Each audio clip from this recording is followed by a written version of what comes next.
এই যুগে দাঁড়িয়ে যদি বলা হয় গণতন্ত্রে অনেক কণ্ঠস্বর থাকা জরুরি, তাহলে তা অনেকের কাছে খুব সাধারণ সত্য বলে মনে হতে পারে।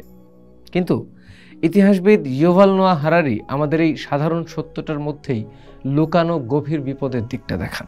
তার মতে গণতন্ত্র মানে কেবল নির্বাচন নয়, গণতন্ত্র মানে একটা অবিরত কথোপকথন, যেখানে অনেক মত, অনেক প্রশ্ন, অনেক কণ্ঠ একসাথে মিশে যায়। আর যদি কেবল একটা কণ্ঠস্বর শোনা যায়, তাহলে সেটা আর গণতন্ত্র থাকে না, তা হয়ে দাঁড়ায় একনায়কতন্ত্র।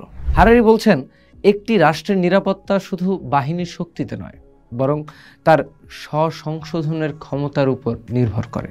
যেখানে মিডিয়া সরকারকে প্রশ্ন করতে পারে, আদালত অন্যায়ের বিচার করতে পারে, আর জনগণ ভুলের দায়ে সরকারকে সরিয়ে দিতে পারে। এই প্রতিস্থাপনই গণতন্ত্রের আসল সৌন্দর্য।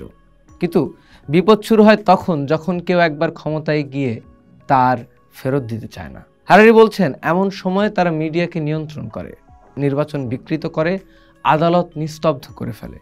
এই পর্যায়ে এসে গণতন্ত্র কাগজে থাকে, বাস্তবে নয়। তাই হারারি আমাদের মনে করিয়ে দিচ্ছেন, গণতন্ত্র মানে কেবল নিয়ম নয়, কণ্ঠস্বর। আর যেখানে কণ্ঠস্বর নেই, সেখানে কোনো কথোপকথন নেই, সেখানে থাকে কেবল ক্ষমতার একক ভাষ্য। হারারি তাই বলছেন, গণতন্ত্র টিকিয়ে রাখতে হলে আমাদের সেই কথোপকথনের জায়গাটা বাঁচিয়ে রাখতে হবে, নইলে গল্পটা বদলে যাবে চুপচাপ চিরতরে। পোস্ট দেখুন, ভাবুন, করুন, থাকুন পোস্টের সাথে।